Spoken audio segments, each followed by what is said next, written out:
Good evening. Thank you so much for being here, for coming to this conversation.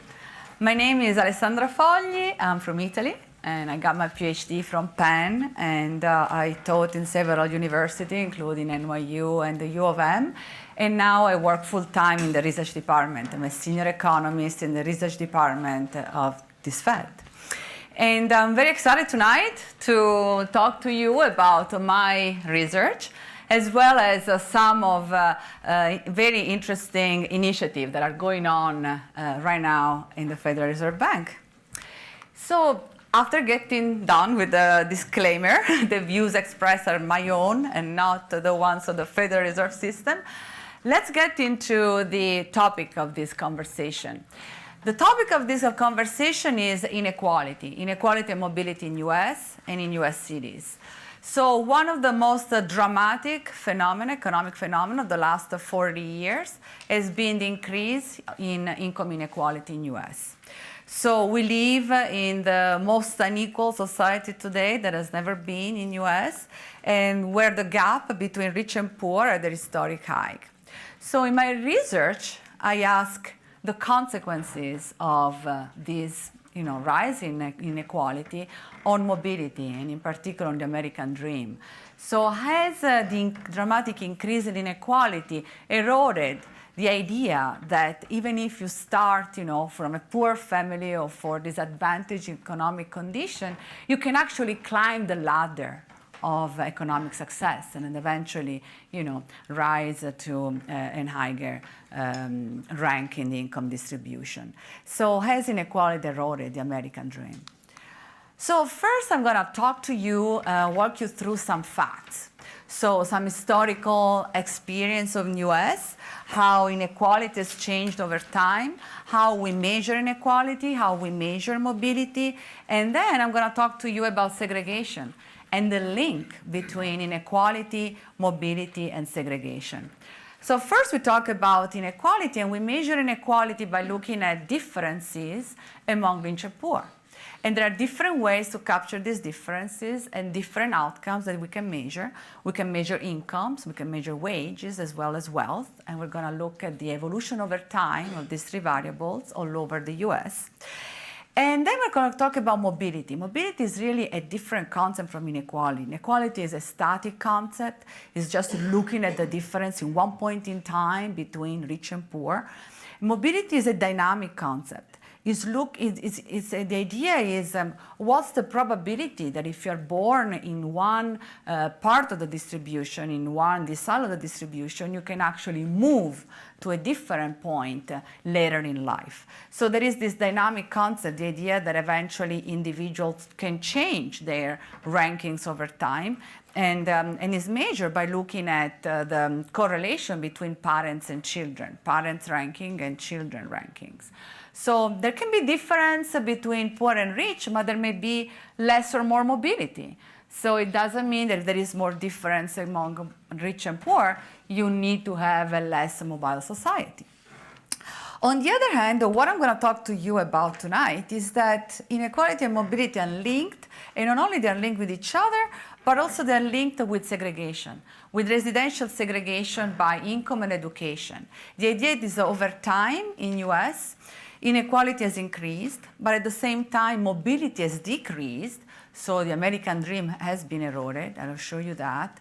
And this is linked to the polarization of society, where rich people tend to live closer to rich people, and poor people tend to live closer to poor people. And tonight I'm exploring the idea that inequality and segregation are feeding on each other. And the more inequality is bringing more residential segregation across the income classes. And in turn, this affects mobility and inequality of the future generation. So let's first look at the income inequality. And I'm going to show you some really famous pictures out of some very famous papers. This is Piketty and Sides, and they tracked the income share of the top 10% of the US population going back to the beginning of the century up to today with data that are comparable across time. That's not an easy job. And so what I did is to show how the top 10% of the income distribution, initially in the beginning of the century, they own a large share, almost 50% of the overall income in US. This is, their share has been going down during the 50s and the 60s, but recently, starting in the 80s, there has been a large increase in the share of income, of total income, going to the top 10%. So now, half of the entire income in the United States is actually held by the top 10%. Even more to that, suppose we break down this top 10% in the top 1%, the top 5%, and the top 5 to 10%. So the black line is the top 1%, and the blue line is the top 1 to 5%. So you can see that actually there is a large difference. But basically, this 50% is going 10% to the lowest group, and more than 20%, almost 25%, it's all going to the top 1% of the population. And this you can see that is historically, high. This is coming, these earnings, these income differences are driven by differences in wages. And in particular, here I'm plotting another very commonly used measure of income inequality, that is the 90-50 ratio and the 50-10 ratio. So what do we mean by that? We simply take the wage of the top 10% of the population, 90 means top 10%, and we compare with the median, with the 50%. And we see how this ratio has changed over time. So 2 in 1973 means that the top 10% was making on average a wage that was twice as high as the median in the population. And this ratio has increased over time, meaning that the difference between the two wages have increased over time. The other line, the blue line, is showing the 50 to 10 wage gap. So it's showing instead the median wage compared to the wage of the poor, the bottom 10%. And this has been decreasing over time, saying that the denominator has been increasing over time. And so showing that if we look at the 90 to 10, for example, we can find differences that are in the order of 6 or 7 times higher wages for the top of the distribution compared to the bottom, and that this has been increasing over time. Now, of course, if the income and the wages of these different individuals in the income distribution have been increased so much, wealth is going to show large differences as well. So if we look at the top 1% of the wealth distribution, where we also incorporate not just the earnings from labor income and wages, but also we're looking at capital gains and other forms of wealth, then we see that the top 1% today is, is owning something like between 40 and 50% of the total wealth in US. This is the top 1% of the population holding between 40 and 50% of the total wealth in US. So is the American dream fading? So as I say, the pictures I show you so far are pictures that are static. They say, okay, in one point in time, this group is making so much more than the other, and the rich, the top 1%, is holding, a large share of the total wealth in the country. But what happens if we look at the American dream, that is at mobility, a measure that tells us what happens across these different rankings? Can you eventually, born in the top 10%, rise to the top 10% and eventually, close those differences? Those differences could be there, but as long as they're reachable to everybody, maybe, we should not be worried so much. But if instead, mobility is low and if you are in the bottom 10%, you have no chance to reach the top 10%, then that would be a different, would actually imply a different picture of our society with different policy implications. So in this other picture, I'm going to show you the percentage of children earning more than their parents. This is what we call the absolute measure of mobility. So we're looking at kids and look at their rankings and look at their parents and looking at their rankings and trying to think about what's the percentage of children that eventually, fulfill the American dream and eventually make more than the previous generation.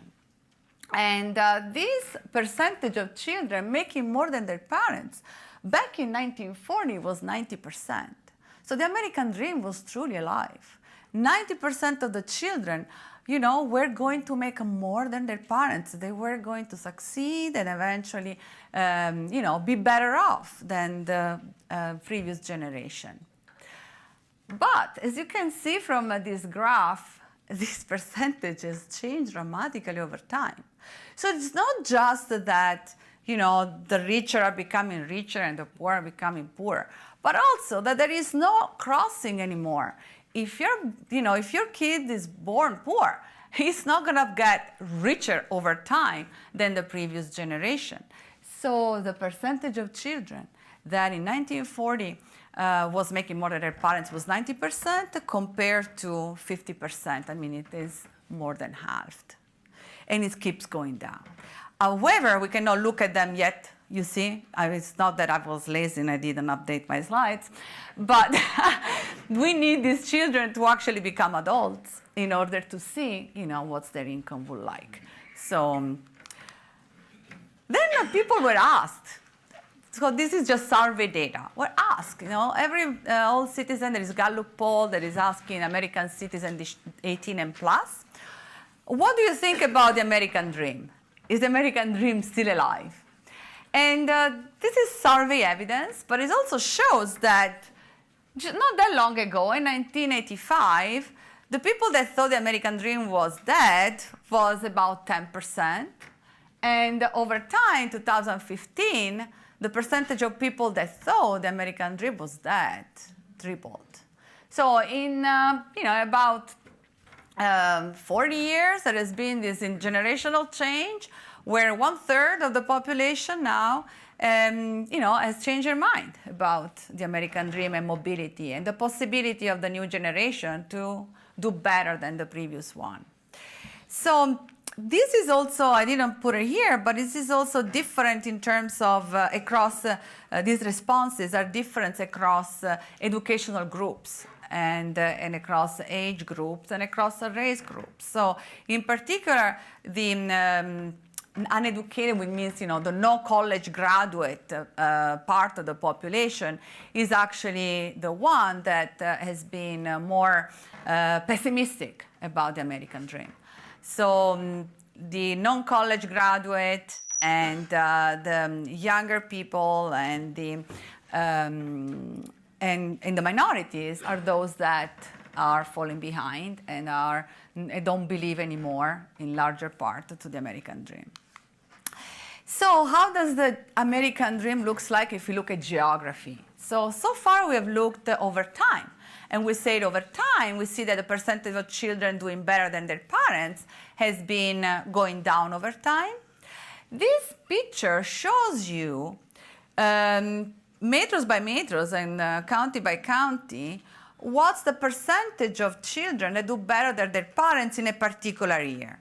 So we look in a particular year at 2000 and we see how we do in terms of percentage of children doing better than their parents in different geographic places in US.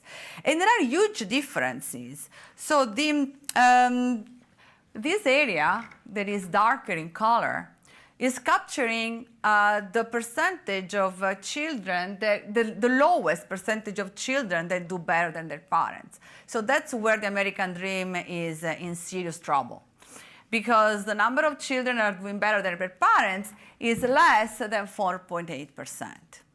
And you can see that there is a lot of clustering there. And there are particular areas that have, shown, less mobility. Instead, the light areas are those that fare better, where the mobility is higher and the share of children doing better than their parents is actually, in a very light yellow, larger than 16-17%. So there are, my research is about this map. It's trying to understand what is driving differences across cities and what is driving differences across time. So how we can explain, the change over time, as well as the different experiences in different areas of the country. So what's the link between inequality and mobility? There is a classic link, we call it, classic channel, why inequality may imply, less mobility, which is poor parents may simply have less resources to invest in their children, and this is there. But also, I'm exploring in my research a different link, which is not only poor parents may have fewer resources to invest, but also they may get less return, a lower return from their investment in children. And the key ingredient to explain that is segregation. So basically, the idea is that if you have more inequality is going to make rich richer and the poor more poor. And this may actually imply that rich people can afford housing that before the poor people cannot afford anymore. And so eventually lead to more residential segregation. If they have more residential segregation, what happens, and the key ingredient here is that if you are in a better neighborhood, you're probably going to have a better school and better services and better peers and better many things, so that whatever you do, whatever investment you make, send your kids to school or, choose a tutor or whatever investment you're making, you're probably going to get a higher return from that. And so that will imply even larger differences in educational outcomes in the following period, reducing mobility and feeding back in more inequality in the next generation. So the idea is to bring up the role of cities, the role of neighborhoods. Where you live, where you grow up matters for educational outcomes. So the idea is that this return from education, from going to school, may actually be higher exactly in richer neighborhoods. And this for a multitude of reasons, including public school funding. Public school funding are actually local and they are tied to where you live. And peer effects, having better peers around you, more educated, with lots of, extracurriculum activities, can actually help your own kid to do better. And learning from neighborhoods, knowing that there are stories of success, of people that can make it, it's actually important for children to invest and believe that they can do it, that they can be successful in life. So if that is true, if neighbor matters, and there is what we call in jargon an externality, then we have an amplification mechanism.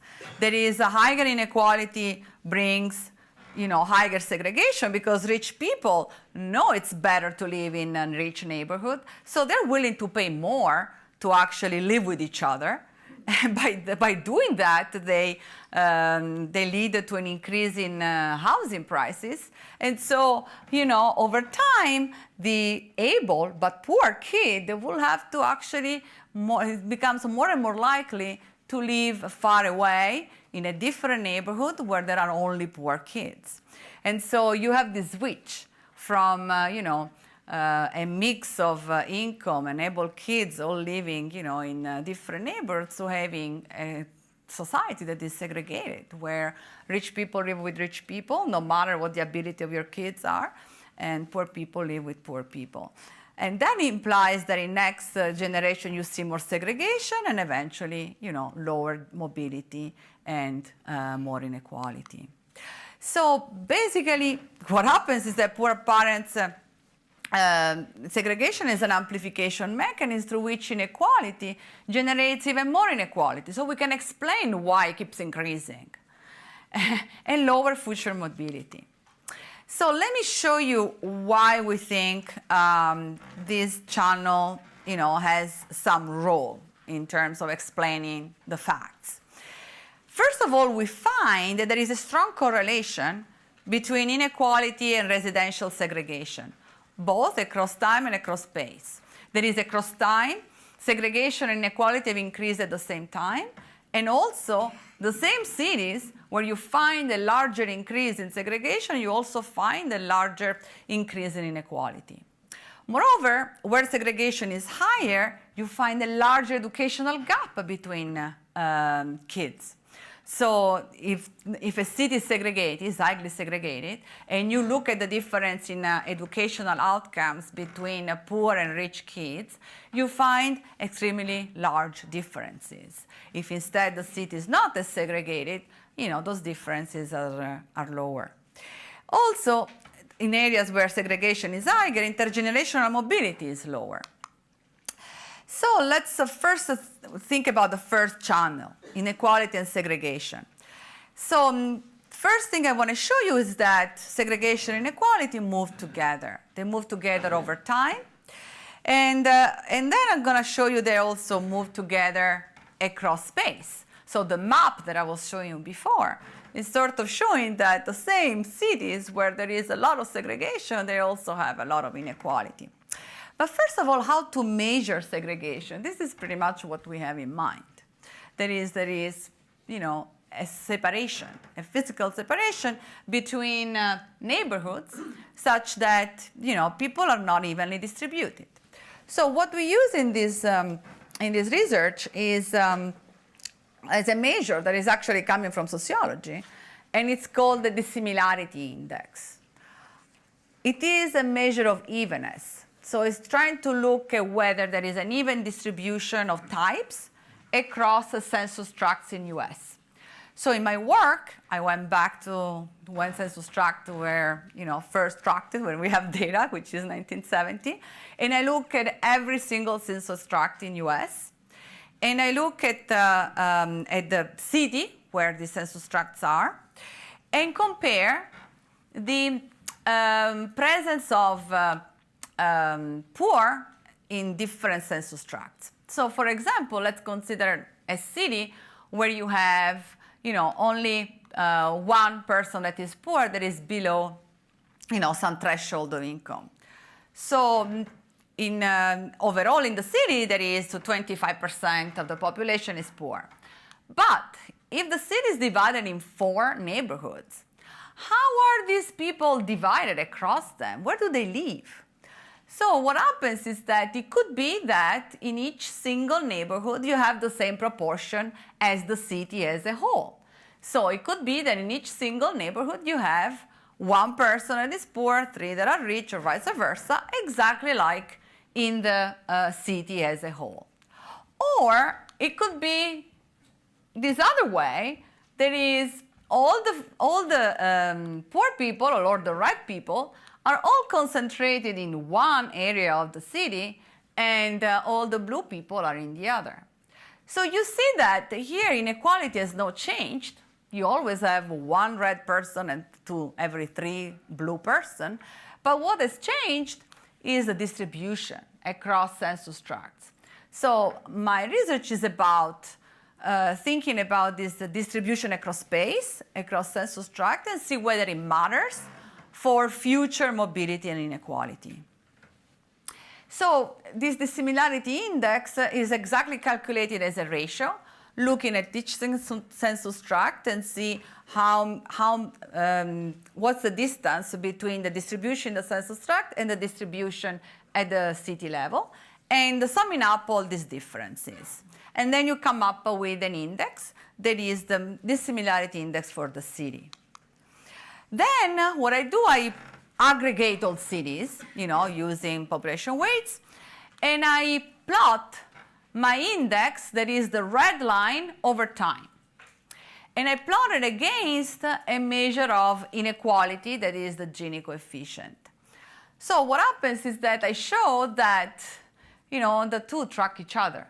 That pretty much, something that people don't know as much is that residential segregation by income and by education has been rising, a lot over time as well, starting in the 70s. In particular, with a big increase exactly in the 80s, that's when inequality started rising a lot. And when the return to college started increasing a lot, and people talk about whether that was initially due to skill bias technological change, to trade, to these different possible exogenous reasons why you might have been a first increase in inequality. But what I show and what I want to point here is that segregation has also increased over time in the same period. What about across space? Here I plot segregation in 1980 against inequality in 1980. So instead of looking over time, we look city by city in a specific year in 1980. And we see that some of the cities, the metros, where inequality is the highest, like New York, Los Angeles, and DC, are also those with a lot of segregation. And Minneapolis is right here, so sort of in the middle. What about segregation? Now we make the second step. So we see that inequality and segregation are linked to each other. They've been growing over time, and the cities where there is more inequality are also those with more segregation. And now we make the link between segregation and mobility. Are also the cities where you see more segregation, those with less mobility? So we find that in areas where segregation is higher, there is a large educational gap between poor and rich family and lower intergenerational mobility. The idea is that education should be, this elevator, this ladder to economic success, and maybe is not so much anymore. So here is a plot. Here I'm taking all the school districts in US. All the school districts in US and look at the test scores of their children. The test scores are on this axis. And then I plot how rich is the district, so the parents, wealth, on the x-axis. So the idea is, let's take a district that is very rich, like Edina. And let's see what are the test scores of the children living in Edina, and compare to the test scores of the children going to the Minneapolis schools or to Red Lake. And so the difference here are striking, because these are middle school age kids. And when I look at them in Edina, I see that they are already in middle school 3 grades ahead of the average. So the kid in middle school is already 3 years ahead of the average. The kid in Minneapolis public school is just, a little lower than the average, but those that live in poor districts are already 3 years behind the average.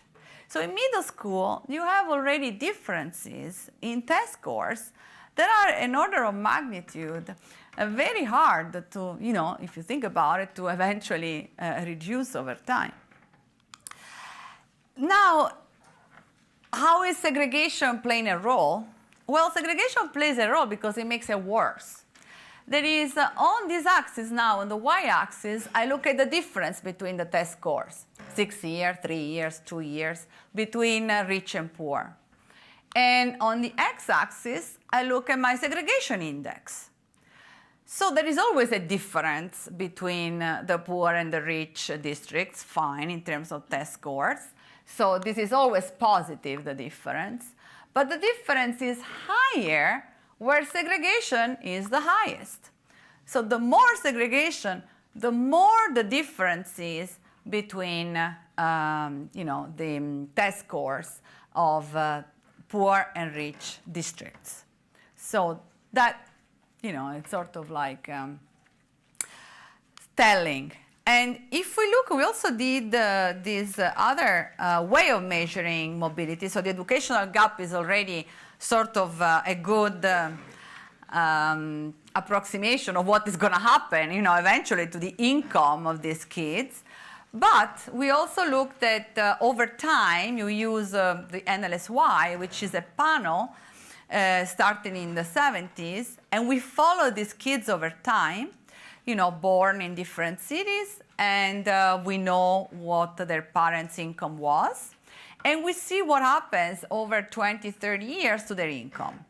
And we use this restricted data because they are geo-coded, so we can actually know exactly where they were living, what they were making, and all this kind of information, and otherwise is confidential. And we look at what is called in the persistent Q1. That is, if you're born in the first quartile of the distribution, so in the bottom 25%, how likely are you to remain in the bottom 25%? So the persistence of poverty. How likely are you to stay poor if you're born poor? And what we see is that there is the difference increases when you have high segregation. So basically, if you are born in the bottom 25%, you have a 32% chance to stay there. So 1/3 of the probability you're going to stay there. If you look at metros where there is high segregation, this probability increases to over 40%. So there is almost a 10% difference in low versus high segregated metros. And it's similar also if you look at the very top. So if you are born, this is the Q4, means what instead if you're born in the top of the distribution, how likely are you to stay in the top of the distribution? And this probability is 46%, and it's even higher in high segregation cities. What we do is to put together these thoughts is to actually write a model that I'm not going to present today, but it's a mathematical model where you have individuals making choices of neighborhoods where to live, of educational choices for their kids, and eventually facing some budget constraint. And then eventually what we have is that there is the return to education is going to depend, the wage of the kids is going to depend on where they live, as well as their educational choice, ability, and all other characteristics. But the way we capture how much better it is to live in a nice neighborhood is actually important for the model estimates. And we look at Chetty and Andren, that are these famous economists in Stanford, that have run a very famous experiment called Moving to Opportunity Project. And so using this experiment, and I'm going to tell you more about it, it's basically giving vouchers to poor families in low-income part of the cities to move to a different part of the city or to a different city, and then see how better they do when the same person, simply lives in a different environment. So we use his estimates for our model in order to spill out, the importance of segregation over time and this feedback effect. So in this picture, I show you the estimates from the Moving to Opportunity project. So here we look at, as I was mentioning, poor families that moved from, for example, Cincinnati and went to Pittsburgh. And suppose that Cincinnati is our benchmark, so we just normalize to 0. And Pittsburgh is the rich place, and we normalize to 100. And then we ask, how much better are these kids do when they move from Cincinnati to Pittsburgh? The problem with these kind of estimates is called selection. So you can just look at people that have moved, because there may be something about them that is different the simple reason they have moved must be that maybe they are more entrepreneurial, maybe they are more able, maybe they have, different preferences.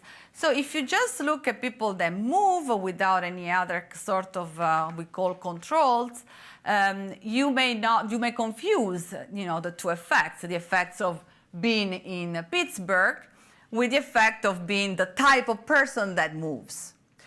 So what Chet has done is to look at a lot of data where you have, for example, siblings belonging to the same family, but who moved at different ages. So if you move at age 9, 10, 11, up to 20. So what it's looking at is like kids that are born exactly in the same family, they are supposed to have the similar genetic makeup, they are supposed to have similar opportunities and so on, and simply moved to the better place at different points in life. So what we see is that if we look at kids that are 10 years old, their earning over time are going to be in between Cincinnati and Pittsburgh. So they're not going to look like the kids in Cincinnati. They're not going to look like the kids in Pittsburgh, but they're going to be looking most likely, 60% Pittsburgh, 40% Cincinnati. That's what the estimate says. And then over time, you cannot teach old dogs new tricks. There is not much more to gain. So unfortunately, after age 23, 24, no matter whether it's a hard truth, no matter where you move, you're going to look like Cincinnati. Okay, so why am I saying this? Because we use these estimates that are like super, the best estimates coming from the micro literature, to actually say, okay, now that I move people around, what's going to happen to inequality, mobility in the next period? So what the model predicts is the effect for inequality and mobility. And I can also run what people call counterfactuals. That is, once I have a model where housing prices change because people are changing their, Chetty's estimates are done. People have moved from Cincinnati to Pittsburgh or vice versa, done. But actually, no, it's not done because the prices in those places will change, the housing prices. And then eventually, people will reallocate, they will relocate because housing prices have changed. And then eventually they will end up going in different schools in the next generation. And so this is going to actually have a dynamic effect over time. So the importance of using this estimate in what we call a general equilibrium model is to see where eventually we'll end up.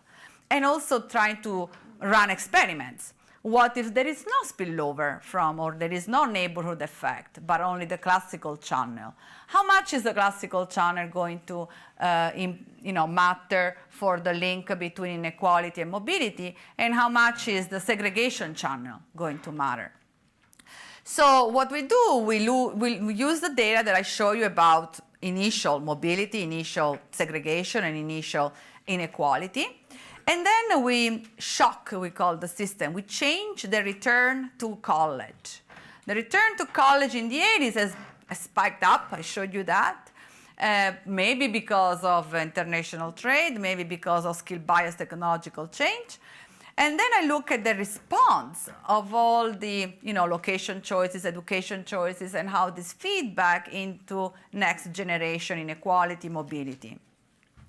Then what I do is, run the counterfactual. So shut down the spillover effect, the fact that, the neighborhood effect, and see how much,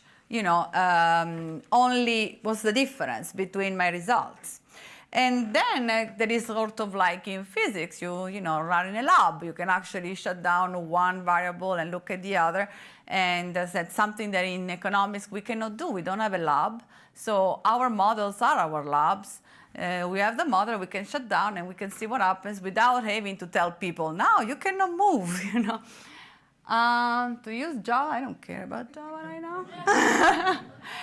So what we find is about 1/4 of the increase in inequality and 1/3 of the increase in mobility. So what he wants from me? Okay. What we find is that this spillover effect is actually important. That 1/4 of the increase in inequality and segregation and about 1/3 of the decrease in mobility is due to the neighborhood effect. So these effects, can be quantitatively relevant. How to revive the American dream? So what do we learn from eventually, this channel? And this model, we say in economics, we have an externality, which means there is an effect, an external effect that on other people that individuals don't take into account when making their own choices. When that happens, that is, people are not taking into account, and when moving, I'm able, I'm smart, I go to the other neighborhood, I'm going to make everybody else smarter. I don't take that into account when making my residential choice. If that happens, the economic theory says there is a market failure. So there is a possible government intervention. Government can have a role, can actually, with taxes or subsidies, find an allocation that is Pareto improving the one that the market has achieved. So because of that, there is a role for policies in this model.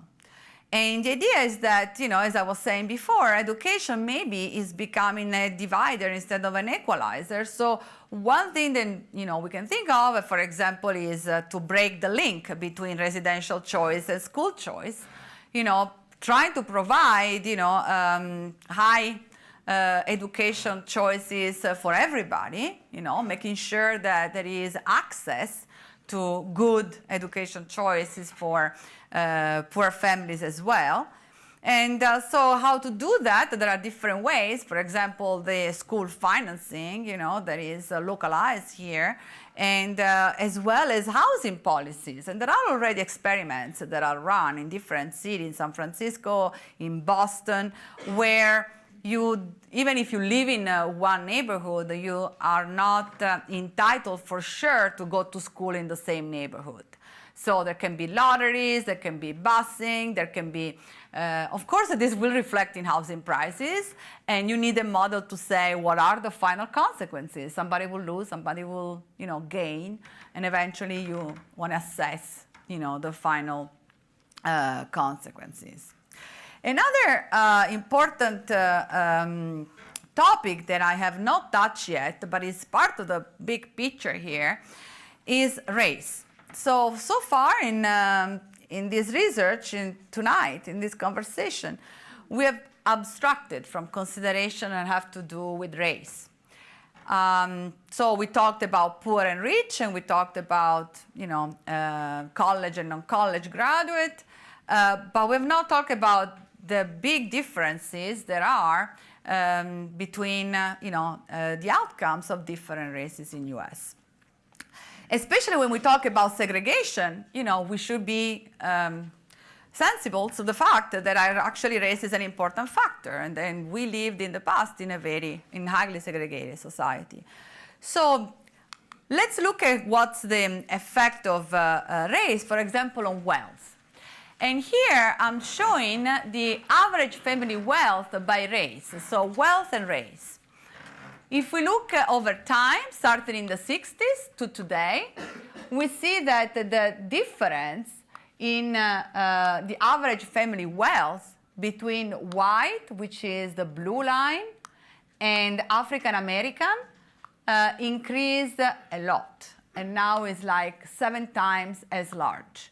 So the average family wealth in a white family is about 7 times that of an African American family. And over here we look at Hispanic, and similar in differences, maybe not exactly as large, but 6 times is the factor that between the average wealth in an Hispanic family and the average wealth in a white family. So the same graph I showed you before about educational gap is also true when we break down the differences by race. So what I've been doing here is to look at white is the pink, and blue is the Hispanic, and green is the black population. So what you see here is that, well, the African American population is disproportionately living, in the more poor districts, and those are the ones that have, the lower test scores. For white, it's true too, but they are all shifted up. So even if, the one that is richer is having a better test scores than the one that is more poor, still, the difference is much larger, among the two races. So is that because of, white people go more to college? No, really. So if we control for education and race, we find that differences really do not go away. So here I'm plotting the median wealth by race and education. So the white are the light blue. The black population is the dark blue, and then there is the Hispanic, which is sort of grayish. So what happens is that the median wealth, is much higher for the college white than the college black. So it doesn't really matter. It's not enough to say, okay, if maybe the difference is that there is a different college graduation rates. Really not. Even when you look at college graduate, these differences are striking. And the unemployment rates are, twice or three times as large for college graduate that are black than the white. And so there are these differences that I think probably are also linked to the segregation, sort of mechanism. How does Minnesota compare? So I looked at, Minnesota compared to the rest of the nation in terms of inequality and in terms of disparities between races. And if we look at the share of the top 1% of income, we look at the black line is US, and the red line is Minnesota. And what we see is that really, they track each other. So basically, Minnesota is not that different in terms of wealth inequality than the rest of the country as a whole. However, if we look at racial inequality, we find huge differences. So actually, Minnesota, I don't know if you knew that, I didn't know, but Minnesota ranks second in the whole country as a state with the worst racial disparities.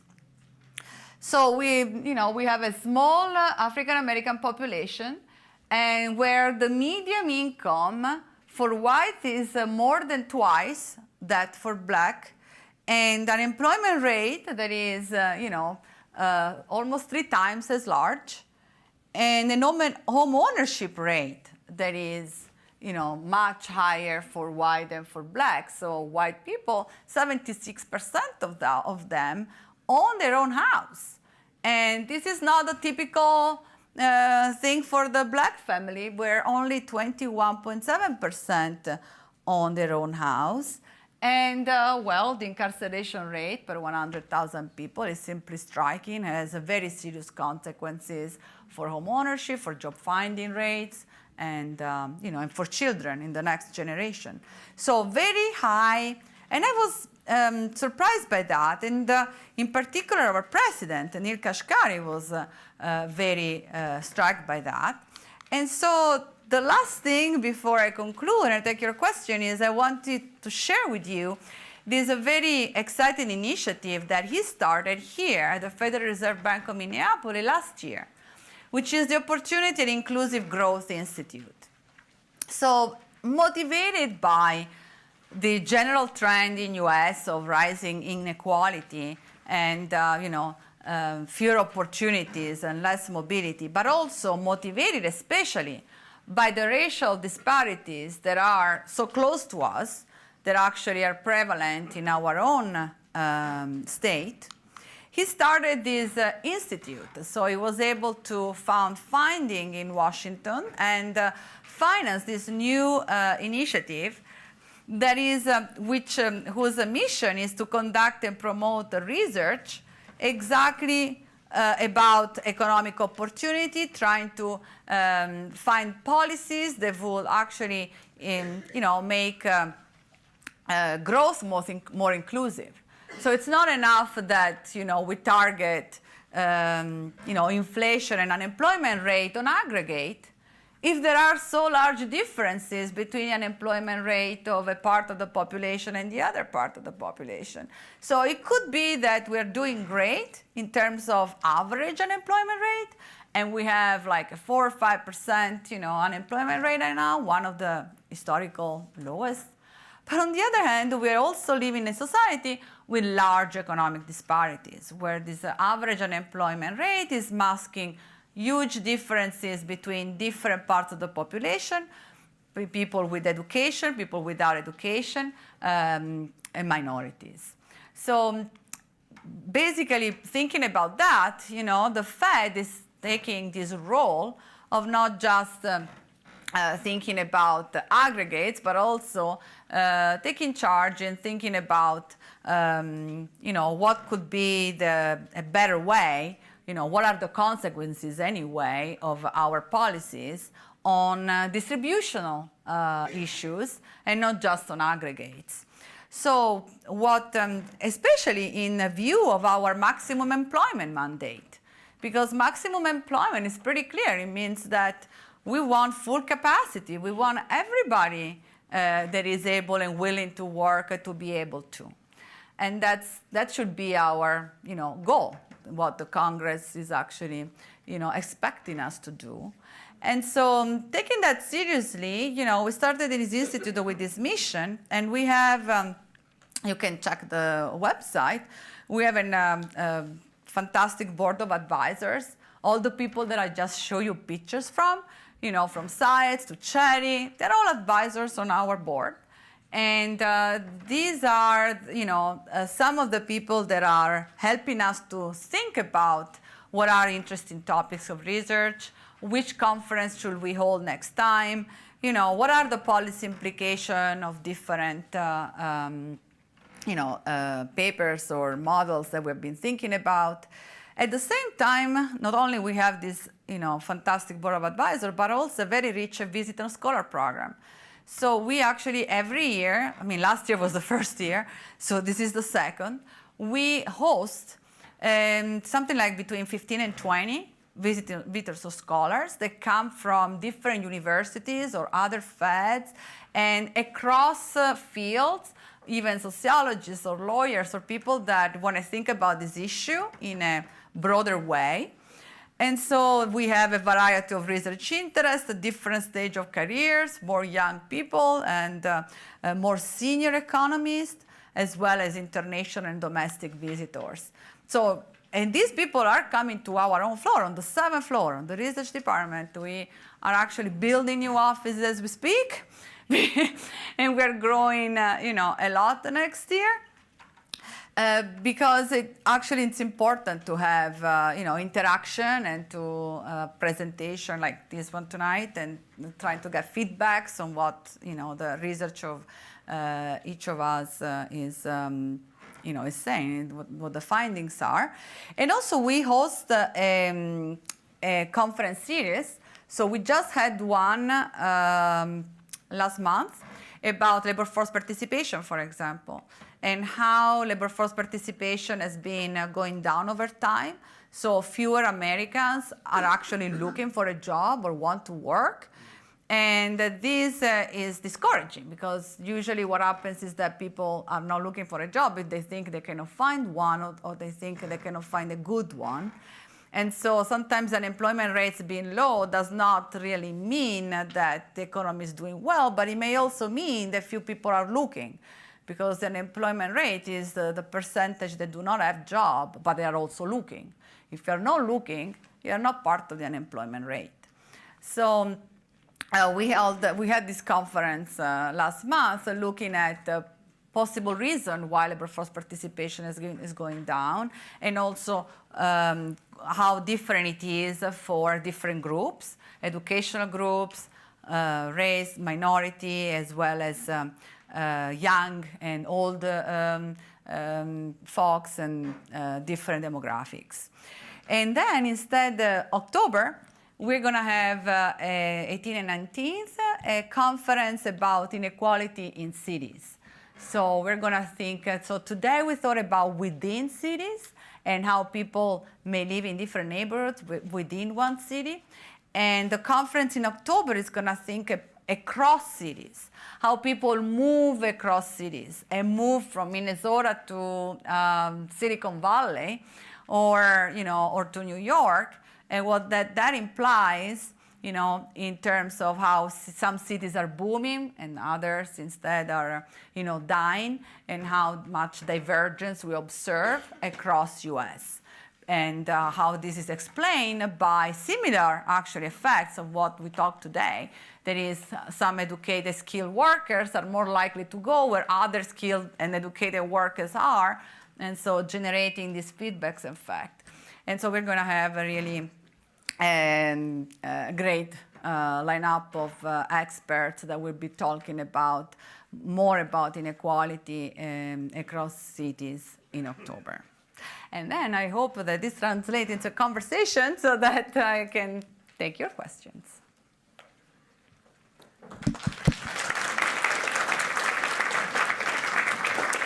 If you have a question, please raise your hand and wait until we bring you a microphone.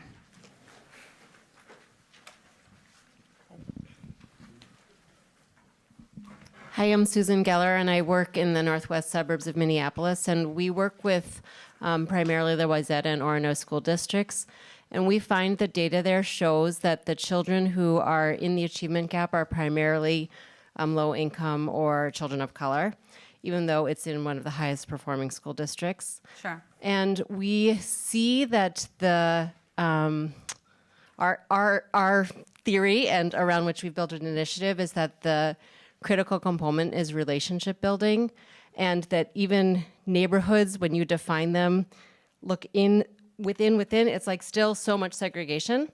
And how do we build connections across neighborhoods, even within wealthy communities?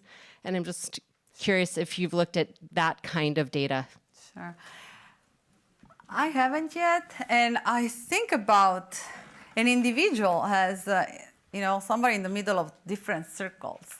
So of course, you're going to be affected by so many external factors.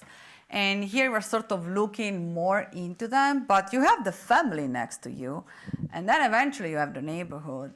And then eventually you have the city. And then eventually you are in US. So the idea is that something that we have abstracted from is the family effect, for example, which I, looked into in past research. But that's important. What your parents are doing, is actually very important, just in terms of not just their income, but role models or different working choices or different culture that is transmitted and values or whatever.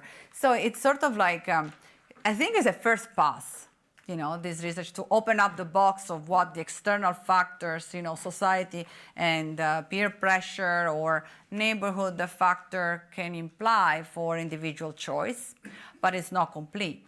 So I'm not saying that is enough to, take a kid that is poor, that has, some different family history around him and bring him to Wayzata to make him exactly look like a Wayzata kid that is white and that is, coming from a different family.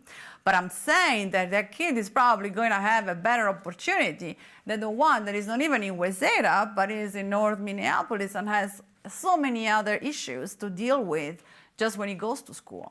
So probably, this is just a start, but it would be great to being able to open up more, the box of how society in the large terms, affects individual economic choices.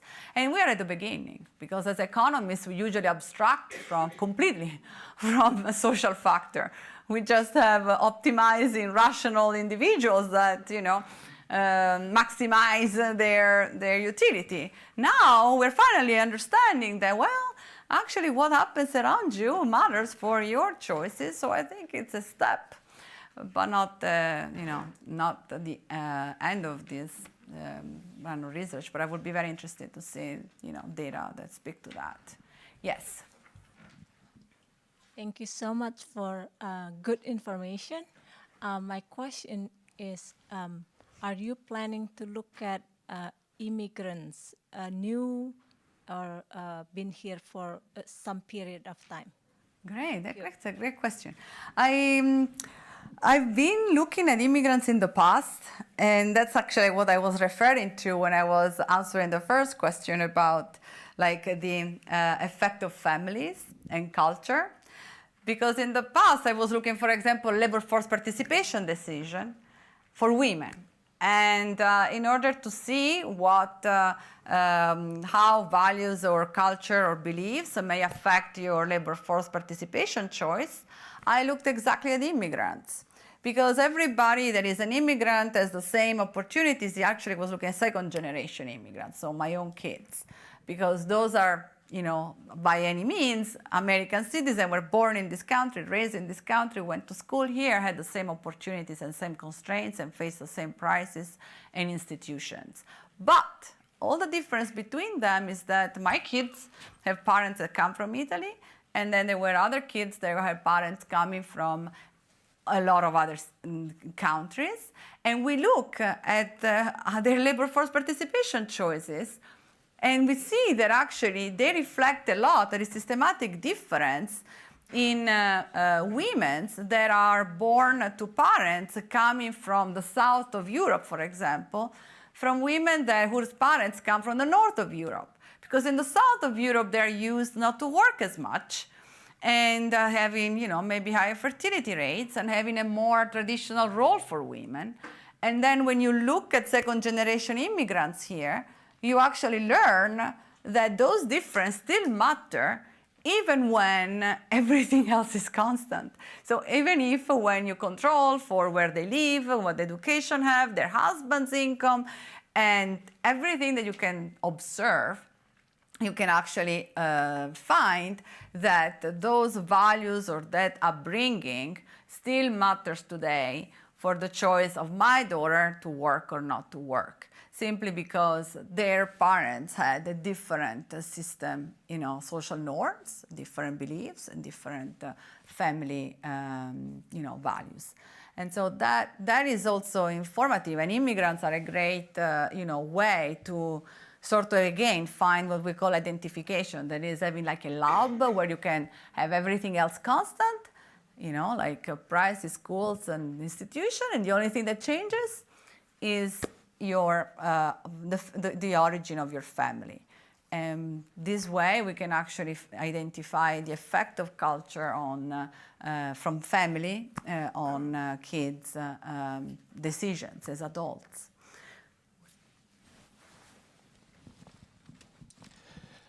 Thank you for the excellent presentation. Amazing numbers.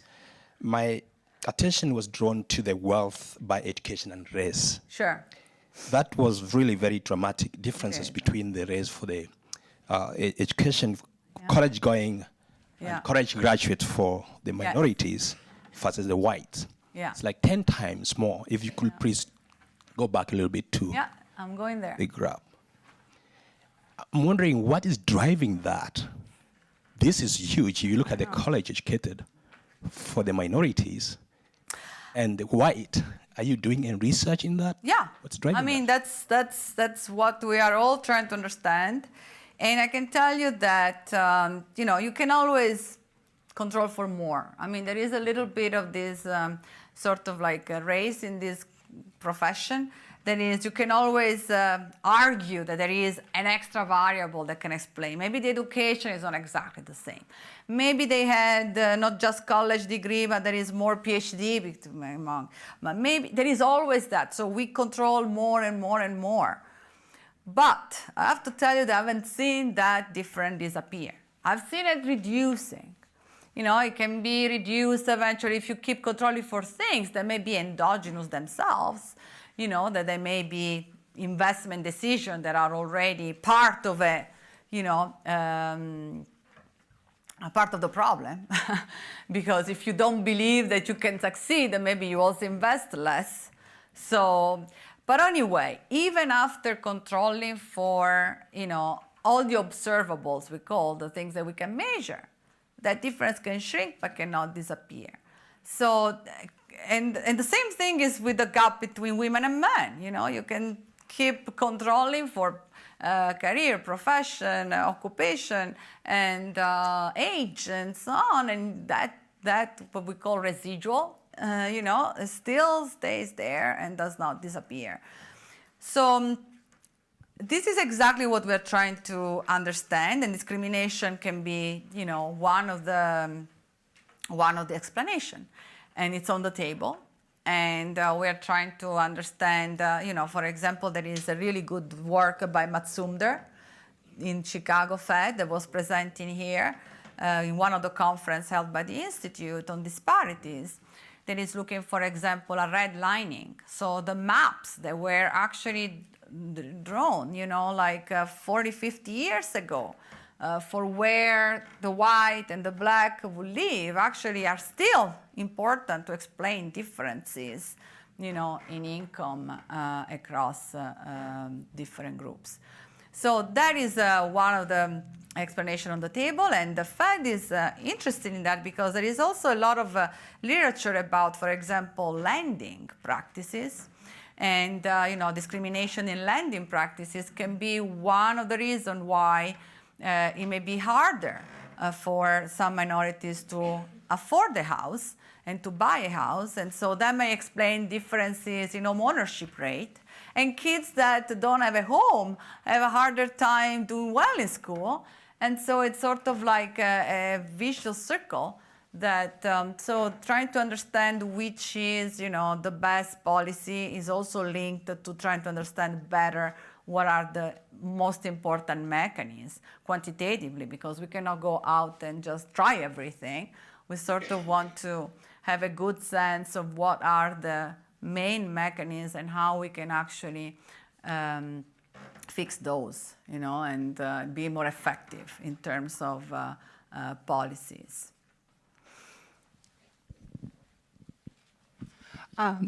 I was a branch manager at a credit union in Fridley, so as a working class community, and we had it very multicultural, and I felt like the biggest difference I saw, particularly with young people entering the financial world and understanding it, is credit. So richer families teach their kids about building credit and not having debt, and that makes such a big difference on interest rates and getting approved for a home.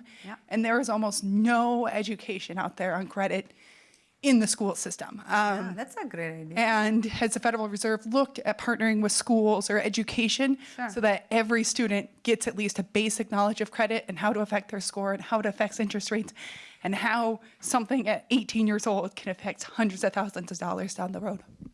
Yeah, that's a great point. I think it could be one of the ways, the Fed and the Institute can actually be effective. And we have a community development branch as well. So we have an academic, more research-oriented branch that is, looking at the data and, writing the model and trying to make this simulation and trying to think about policy implication eventually. But we also have a community development branch that is on the territory, that is, bringing the experience and the ideas of how we can eventually just doing that kind of service, that kind of policy that is information and education. And I think that could be, a great idea that, and maybe conversations like this can be useful too, in terms of creating information and understanding of some of the important facts that affect so much, like your future as a young person. So, yeah, thank you. Hello, thank you for your research. I'm curious here, I'm thinking about, if I'm hearing you correctly, this idea of the relationship between segregation and income inequality. I don't know which one's dependent, which one's the independent variable, but it speaks to the Matthew effect.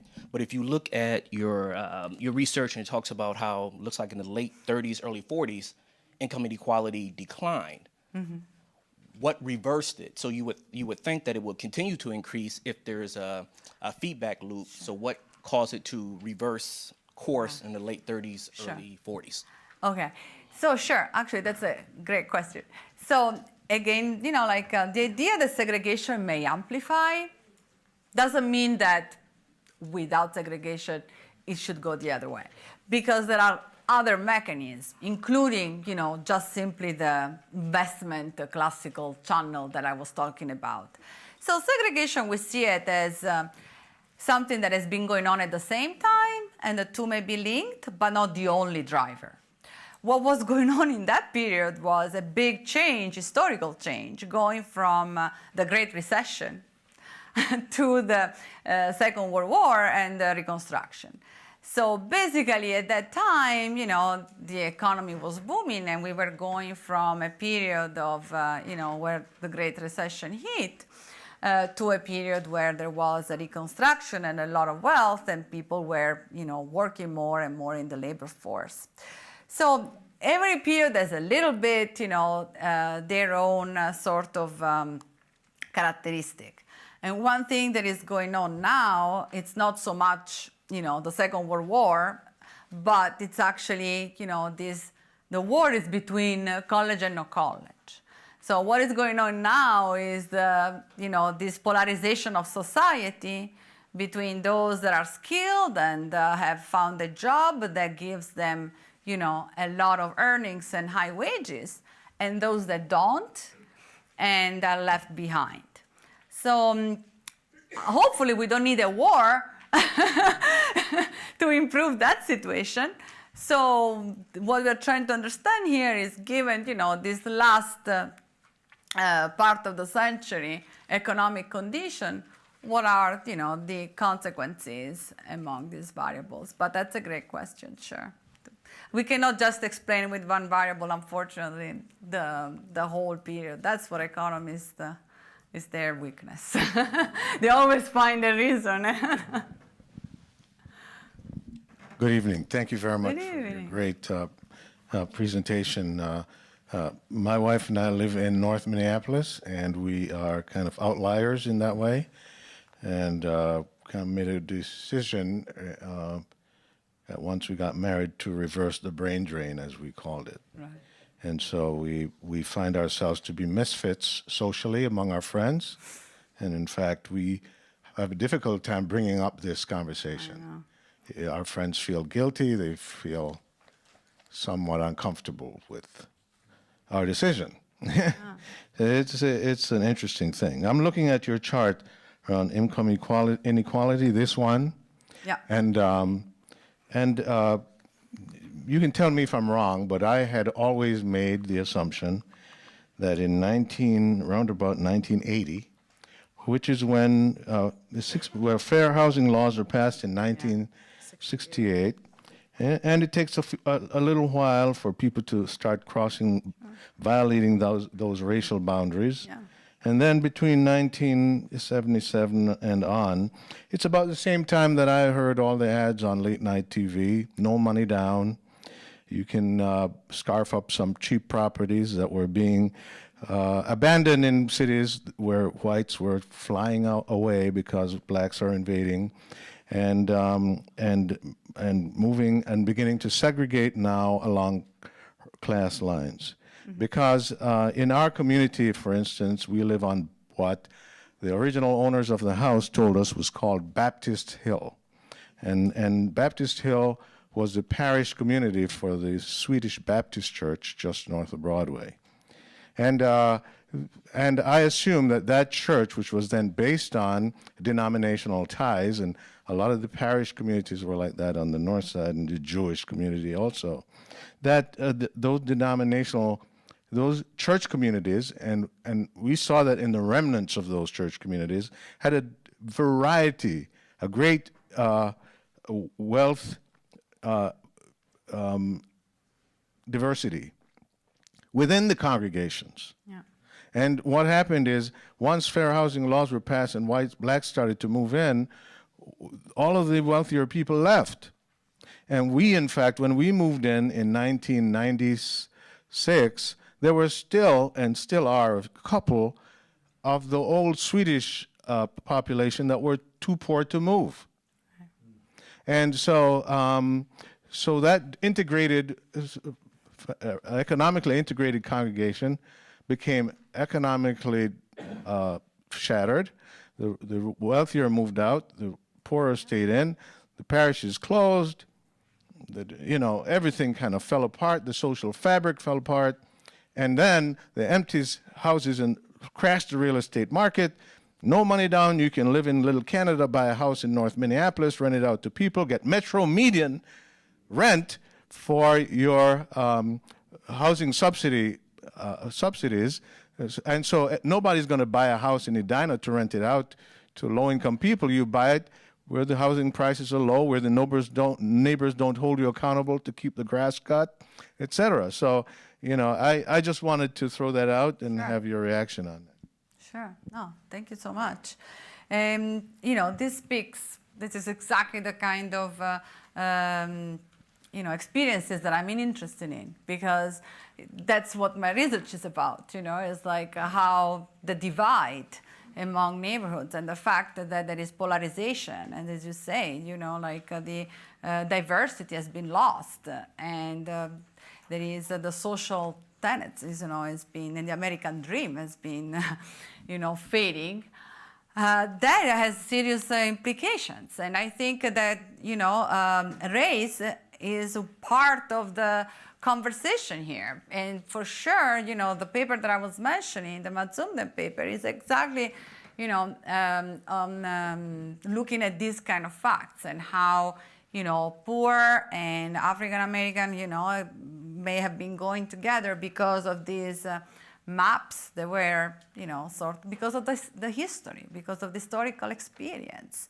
And so how to revert that? I mean, the important thing is just bring it out there that neighborhoods are important, that, you know, segregation is, you know, an amplification mechanism, and you can actually, it can actually affect quantitatively, you know, in important ways, the outcomes and, you know, and mobility and the American dream, and bring it out there and eventually, you know, trying to find the best solution to fix that. That's really the mission. It's not going to be easy, but I think that having a conversation tonight is already a good, you know, way to,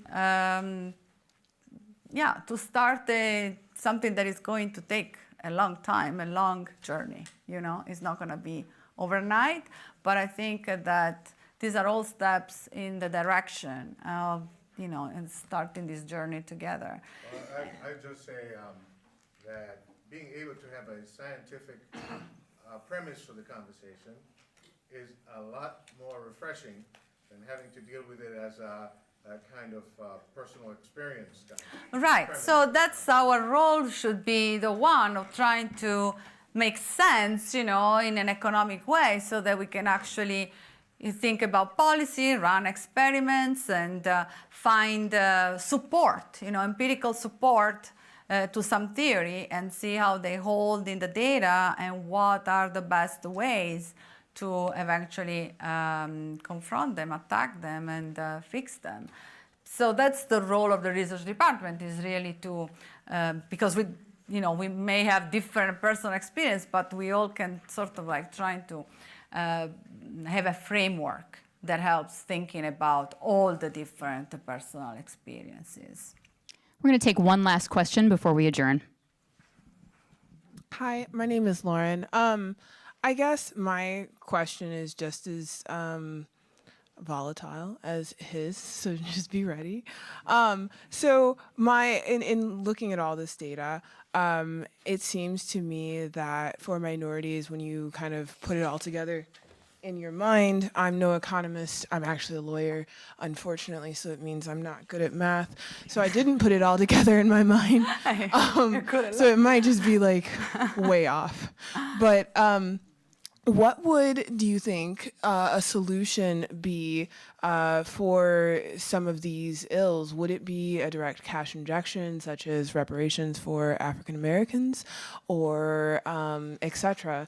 How would something like that begin to help solve some of these housing and socioeconomic divides that you have so brilliantly illustrated? That's a $1 million question. As I said, the Moving to Opportunity project was, like a first attempt to actually give vouchers and have people move, away. But in the move, things are also lost. So it's always a little bit, like a two-sided kind of experience moving away from your place. So hopefully, in the next generation, we're gonna think about, our schools and our communities and our society in a more comprehensive way, and these differences will not matter as much anymore. But just moving people around sometimes can be not the best choice. One thing that we have been considering, as the Fed, is also to supervise, because the Fed supervises, other banks and lending practices. That could be, an important way to make sure that at least at the very beginning, when when young people are looking for a mortgage or to buy the first house, they can actually have the same kind of experience that non-minority young people have. And on the other hand, you sort of want to make sure that they are also free to choose what they prefer, right? So and it's not clear if you want to move people around without them, choosing, making that choice, because other things get lost. Your network, your, the people around you, that your community. So it's an important question, and I think as a first step, probably thinking about lending practices, as well as thinking about school access to schools for all that are high quality. Will be, first steps in the right direction. And then there is I think there is a feedback mechanism, because when you have success stories in your neighborhood or in your community or in your, you actually see more people thinking that the investment has actually a good return, and so being willing to take that investment. So I think it's important to incentivize the first generation to change the pattern, then eventually you can see, dynamic effects, and eventually, changing generation by generation. But I don't think it's gonna be easy to do overnight. Thank you, Alessandra. It's a journey. Thank you.